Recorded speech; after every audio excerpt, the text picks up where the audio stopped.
네, 오늘 이 시간에는 예수님을 놀라게 한 사람. 여러분, 예수님을 놀라게 한 사람은 유대인도 아니고 또 예수님의 제자도 아니고 뜻밖의 이방인이었습니다. 예수님을 놀라게 했다는 이 말을 읽으면서 우리가 한번 놀랍니다. 왜? 보통 놀라게 했다, 놀랐다 그러면 누구를 상대로 놀랐다고 성경에 기록되어 있습니까? 우리가 그동안에 누가복음을 살펴본 바에 하면 예수님 보고 놀랐어요. 예수님께서 하시는 말씀이 너무 은혜롭고 너무 권위가 있어서 놀라고, 또 예수님이 하시는 능력의 행동들, 귀신도 쫓아내시고 중풍병자도 고치시고 하는 이러한 일로 인해서 놀랐습니다. 사람들이 예수님 보고 놀랐어요. 우리 어린이들 놀랐다는 얘기는 놀랐다고 놀라지 말고 좋다는 얘기예요. 좋다는 얘기. 좋아서 놀랐다는 얘기. 예수님 좋아서 놀랐는데 오늘 말씀에 보면 거꾸로 예수님께서 좋아서 놀란 사람이 있어요. 그 사람이 백부장입니다.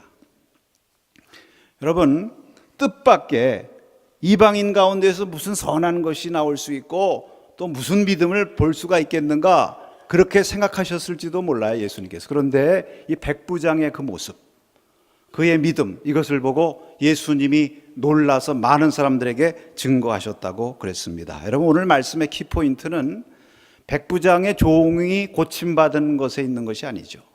그 종이 고침받을 수 있도록 그렇게 놀라운 기적과 축복을 가져온 이 백부장의 믿음, 여기에 키포인트가 있는 것입니다. 흔히 누가복음을 이방인을 위한 복음이라고 얘기하죠. 그래서 이제 바야흐로 예수님의 복음, 예수님의 은혜, 기적의 역사가 유대인을 넘어서 처음으로 이방인, 백부장 또 그의 종에게 이렇게 미치게 되는 것입니다. 그런 의미에서 오늘 본문의 말씀은 이 누가복음의 이 전체 맥락에서도 상당히 전환점이 되는 아주 중요한 의미를 말한다고 할 수 있겠습니다만, 사실 누가복음은 의외로 이방인을 위한 복음서임에도 불구하고 이제 예수님을 통해서 이방인에게 복음이 전파됐다, 여기에 강조점을 두지 않아요. 이거 마태복음하고 비교해 보면 알 수 있어요. 마태복음에는 똑같은 얘기 한 다음에 여러분 보시면 거기 뭐라고 말하냐면 동서남북으로부터 많은 사람들이 모여와서 아브라함과 이삭과 야곱과 함께 천국에 앉을 것이다, 이런 말씀이 첨가되어 있습니다.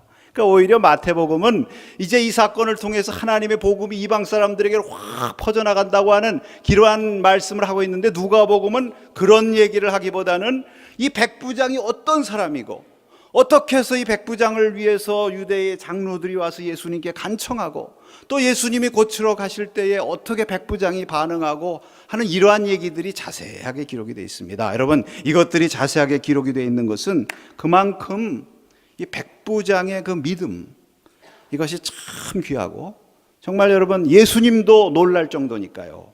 세상에 이런 사람도 있구나, 네, 세상에 이렇게 귀한 사람도 있구나 하는 것을 오늘 우리에게 깨우쳐 주시기 위함인 줄로 믿습니다.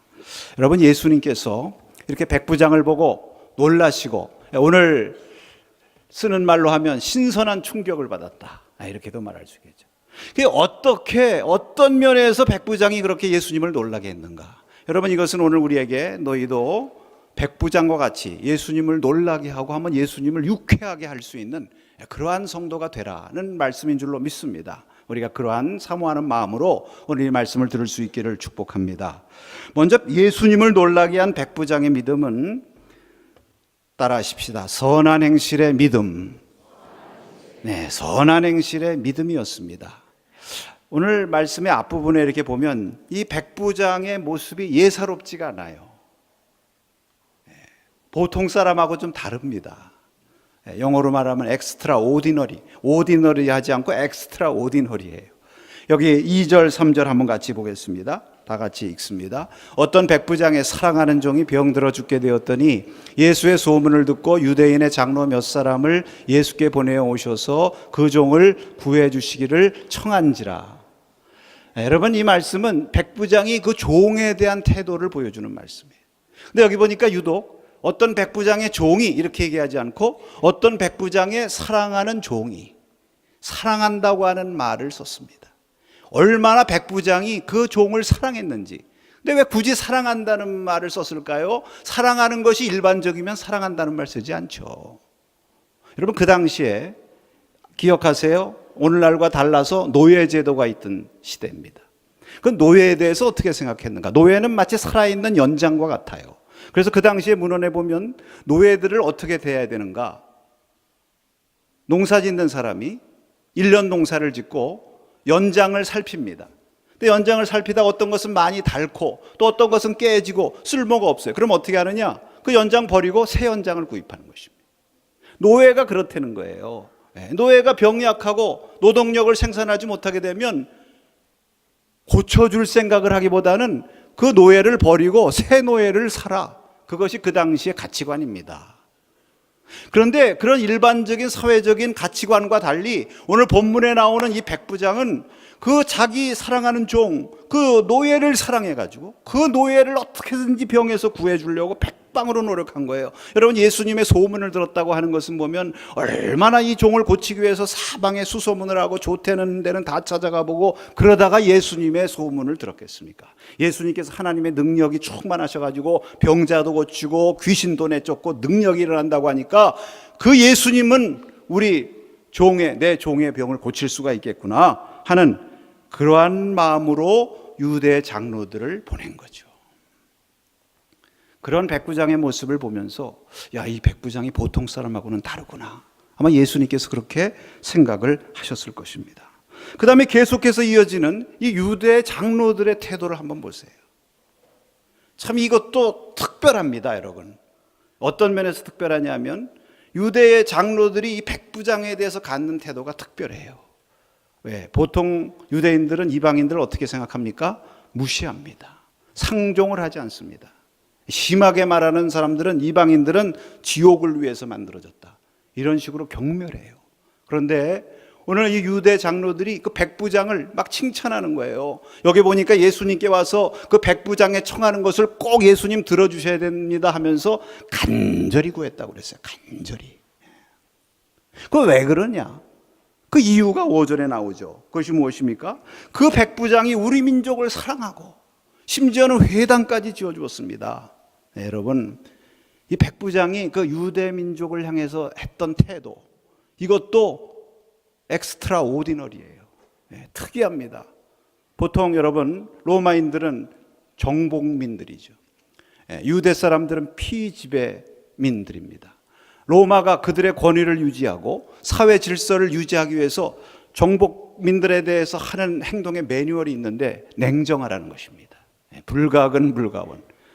절대로 정을 준다든지 특별한 사랑을 베푼다든지 그러면 안 돼요. 더구나 회당을 지어준다? 누구를 섬깁니까? 로마 사람들이? 황제를 섬기잖아요. 황제를 섬기는데 여호와 신을 위해서 회당을 지어준다? 그런데 이 로마의 백부장은, 본문의 백부장은 그 유대 민족을 사랑하고 심지어는 그들이 믿는 그 신앙을 위해서 회당까지 지어주고, 여러분 이게 얼마나 이례적입니까?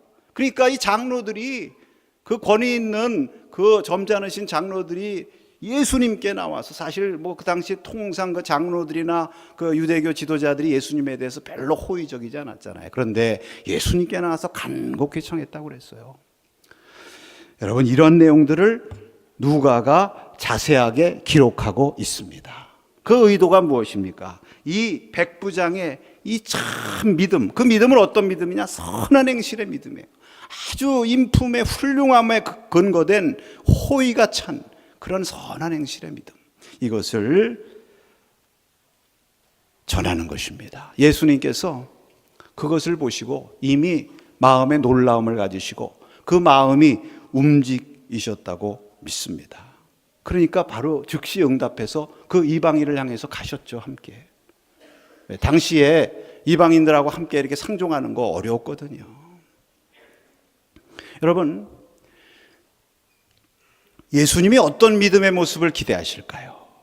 예수님께서 어떤 믿음을 보시면서 그렇게 감탄하시고 놀라실까요? 저는 다른 데 있지 않고 선한 행실의 믿음이라고 생각합니다. 그것은 왜냐하면 예수님께서 그렇게 가르치셨기 때문입니다. 예수님께서 가르치신 믿음의 첫 번째 표시가 무엇이냐?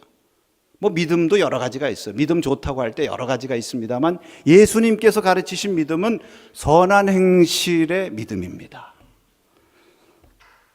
예수님의 평지설교를 우리가 살펴보았습니다만 예수님의 평지설교의 핵심 무엇이냐면 선하게 살아라, 축복해라, 선대해라, 용서해라, 주라, 심지어는 대적하는 사람들에게도 선대해라. 예수님께서 좋은 나무와 나쁜 나무의 비유를 통해서 말씀하신 것은 선한 일을 열심히 쌓아서 선한 사람, 선한 나무 되라. 산상수훈에도 보면 너희 빛을 많은 사람들에게 비추는데 이는 너희 착한 행실을 저희들이 보고 하나님 앞에 영광을 돌리게 하려 함이라. 그러니까 착한 행실을 강조하셨어요. 예수님은요, 착한 행실. 마태복음 25장에 보면 마지막 때 양과 염소를 예수님의 법정에서 나눌 때 예수님께서 무슨 세상의 그 어떤 성취나 무슨 재력이나 이런 거 가지고 나누신 것이 아니라 무엇을 가지고 나누셨습니까? 선하게 살았는가, 선하지 않게 살았는가, 얼마나 다른 사람을 향해서 호의를 베풀고 친절을 베풀었는가, 이거 가지고 양과 염소를 구분하신 것을 보면 여러분, 예수님께서 정말 기대하시는 믿음은 어떤 믿음이냐? 선한 행실의 믿음이에요. 그런데 이 백부장이 바로 딱 이방인이면서도 참 그 선한 행실로 이렇게 아름답게 살아가는 모습을 보고 예수님 놀라신 것입니다. 여러분, 성경에 보면 예수님만이 아니라 사도들의 서신에서도 이 선한 행실의 믿음을 얼마나 강조합니까? 야고보서 2장 14절에서 17절 말씀 한번 같이 읽겠습니다. 내 형제들아, 만일 사람이 믿음이 있노라 하고 행함이 없으면 무슨 유익이 있으리요? 그 믿음이 능히 자기를 구원하겠느냐? 만일 형제나 자매가 헐벗고 일용할 양식이 없는데 너희 중에 누구든지 그에게 이르되 평안히 가라, 덥게 하라, 배부르게 하라 하며 그 몸에 쓸 것을 주지 아니하면 무슨 유익이 있으리요? 이와 같이 행함이 없는 믿음은 그 자체가 죽은 것이라. 여러분, 행함이 있어야 된다고 그랬어요. 행함이 없는 믿음은 죽은 믿음이라고 여기 말씀하셨는데 그 행함이 무엇입니까? 그 행함이 능력을 행하는 것입니까? 귀신을 쫓아내는 것입니까? 여기 분명히 말씀하시기를 형제가 지금 어렵고 힘든데 말로만 평안하라, 말로만 안전하라, 그게 행함이 없다는 거죠. 그에게 호의를 베푸는 거예요. 선한 행실, 착하게 하는 것입니다. 대하는 것입니다. 그게 행동이라는 거예요. 그러니까 행함이 없는 믿음은 죽은 믿음이다. 다시 한번 말씀드리면 선한 행실이 없는 믿음은 죽은 믿음이다.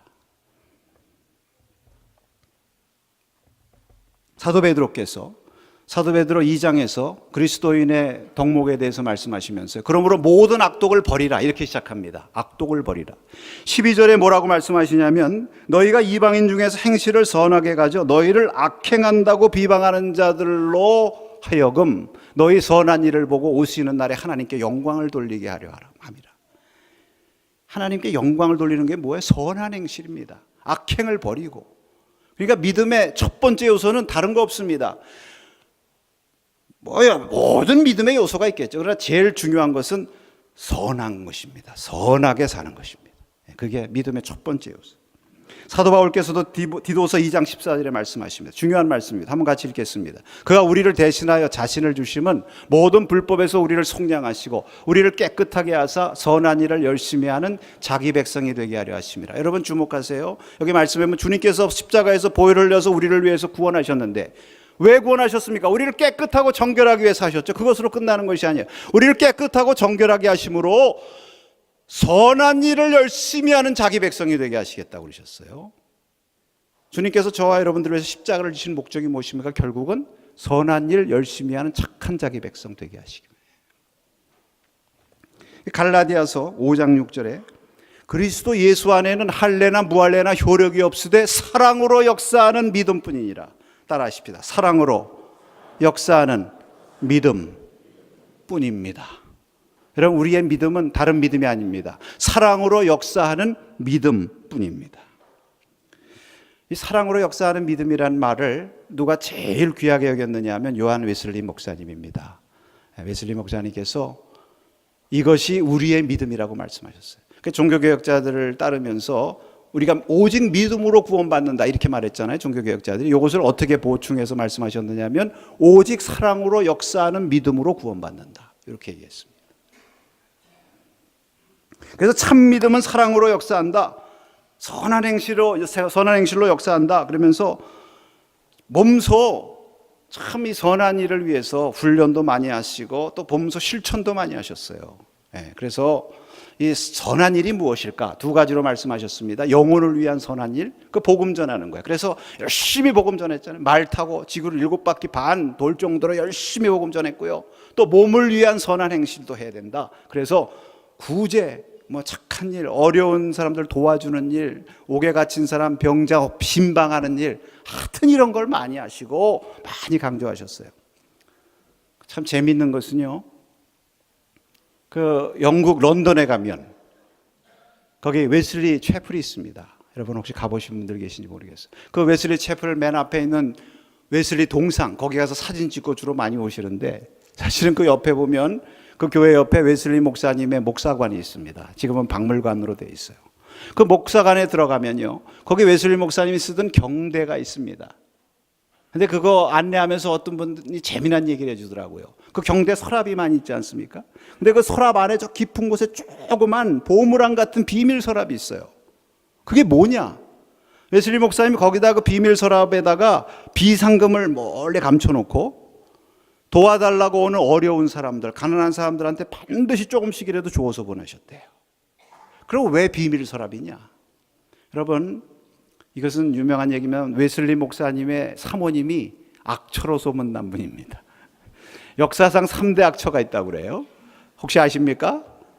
제일 처음은 성경에 나오는 욥의 아내, 고통당하는 남편 보고 나가서 죽으라고 그랬으니까 악처.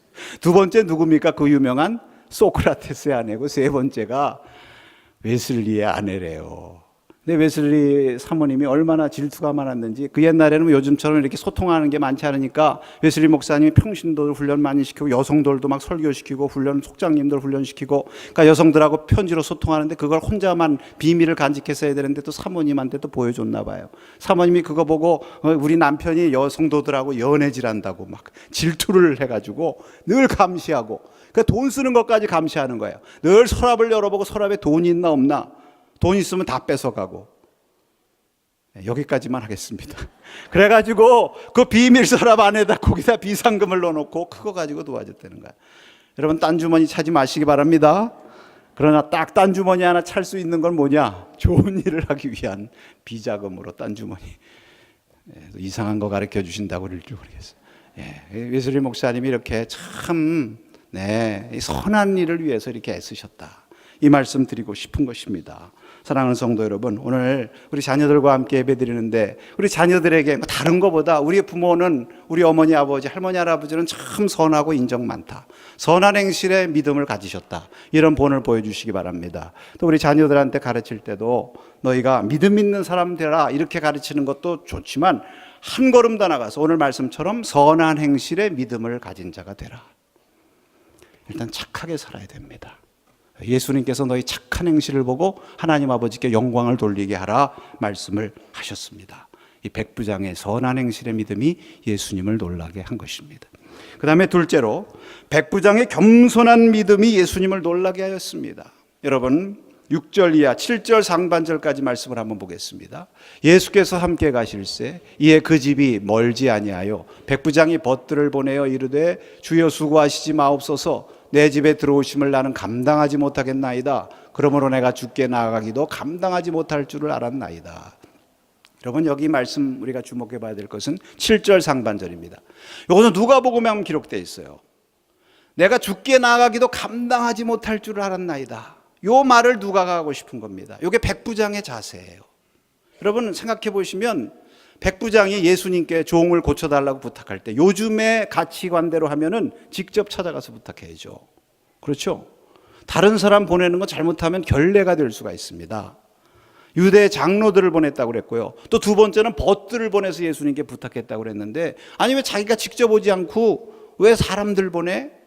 자기는 뭐야? 이렇게 생각하실 수 있는데 그거 아니라는 거죠. 그것을 설명하는 말씀이 7절 상반절의 말씀입니다. 백부장이 예수님을 대하는 기본적인 자세는 내가 주께 나가기를 감당하지 못할 사람입니다. 나는 주님을 감히 나가서 대면할 자격과 가치가 없는 사람입니다. 이런 자세로 그렇게 했다는 거죠. 그러니까 여기서 부각시키려고 하는 것은 겸손입니다. 누가복음에서 하나님 앞에 겸손한 자를 나타내는 상징적인 인물이 누구냐 하면은 세리입니다. 바리새인과 세리. 누가 하나님 앞에서 진짜 겸손한 사람이냐?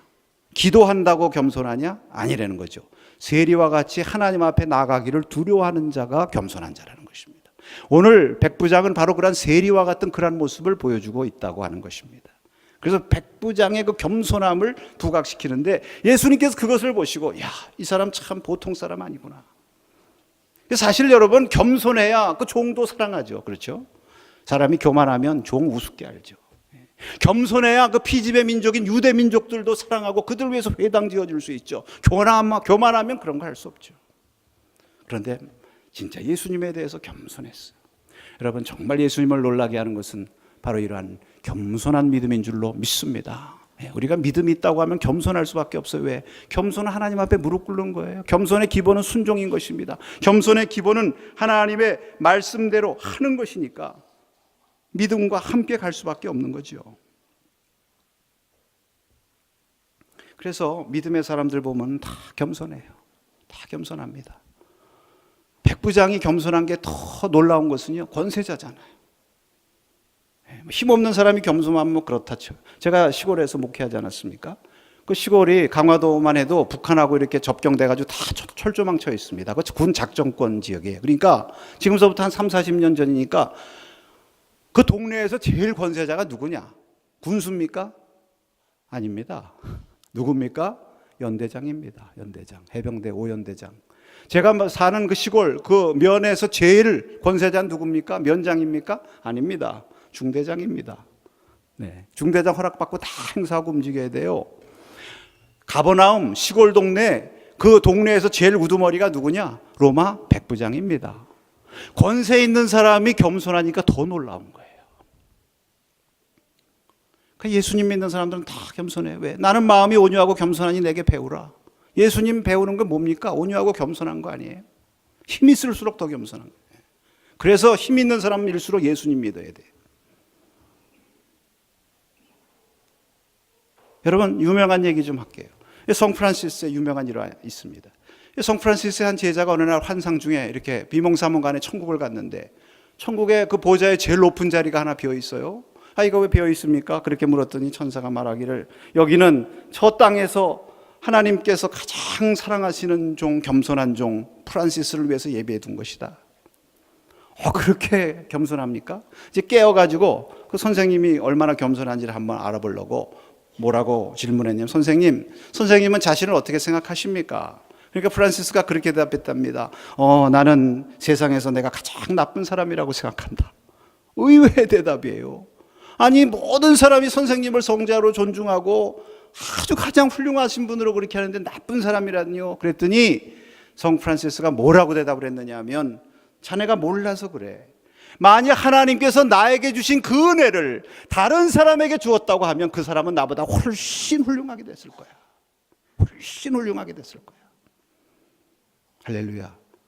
이게 겸손이죠. 베들레헴에 가면 예수님 탄생교회 있습니다. 저는 성지순례 갈 때마다 항상 그 묵상하고 또 느끼는 것.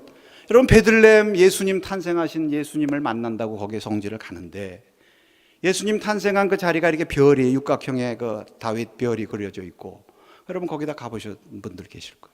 근데 그 별에 가서 예수님 만날까 2번 머리 숙여야 됩니다. 들어가는 문이요 높이가 몇 미터예요? 1.2미터.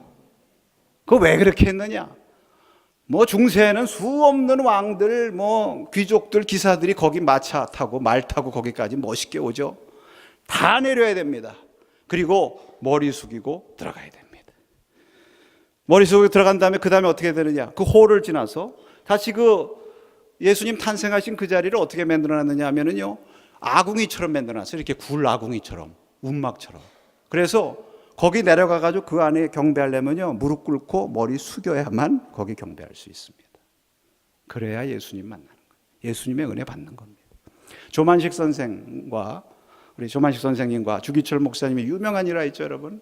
뭐 다 아시는 얘기인데 또 한번 말씀드리고 싶어요. 이분들이 사제지간이에요.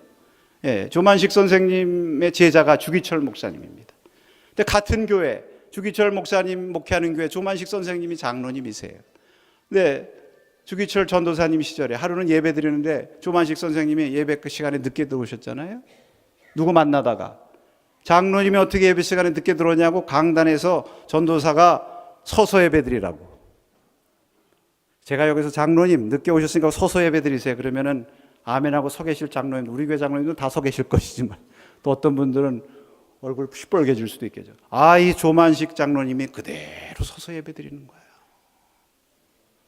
그 설교 끝나고 장로님 기도하세요. 기도라는데 세 가지를 회개했다는 유명한 얘기 있지 않습니까? 하나님, 내가 주님 만나는 것을 제일 귀하게 여겨야 되는데 사람 만나다가 주님 만나는데 늦었으니 하나님 잘못했습니다. 내가 예배 시간에 늦게 와서 주님의 주의 종 마음 상하게 해서 잘못했습니다. 늦게 와서 성도들 은혜스럽게 예배 드리는데 은혜 분위기 방해해서 잘못했습니다. 그 회개 기도 듣고 다 울었다는 거 아니에요. 네. 할렐루야. 네. 이런 겸손한 믿음이 주님을 놀라게 하는 것입니다. 셋째로 마지막으로 말씀대로 되리라고 하는 믿음이 주님을 놀라게 한 것입니다. 믿습니까? 예, 7절 하반절에서 8절까지 한번 같이 읽겠습니다. 말씀만 하사 내 하인을 낫게 하소서. 나도 남의 수하에 든 사람이요 내 아래에도 병사가 있으니 이더러 가라 하면 가고 저더러 오라 하면 오고 내 정도로 이것을 하라 하면 하나이다. 네, 정말 예수님이 이 말씀 듣고 이야, 이만한 믿음 없구나 놀라셨다고 그랬는데 사실 그동안에 놀란 게 아주 여기서 그냥 터지신 거죠. 우리가 쓰는 말로 빵 하고 터지신 거야. 이거 정말 보통이 아니고. 말씀대로만 하시옵소서. 내가 감당할 수가 없습니다. 여러분, 이 지금 백부장은요 군인이기 때문에 군인에게서 최고의 말은, 최고의 힘 있는 말은 무엇입니까? 상관의 말이에요. 지휘관의 말. 그러니까 예수님이 그 지휘관의 말이라고 생각하는 거예요. 그러니까 자기도 지휘관으로서 부하들에게 하라고 그러면 그대로 하고 이렇게 해라 그러면 그 일이 일어나거든요. 안 되는 것도 되게 하라. 그게 군대 문화 아닙니까?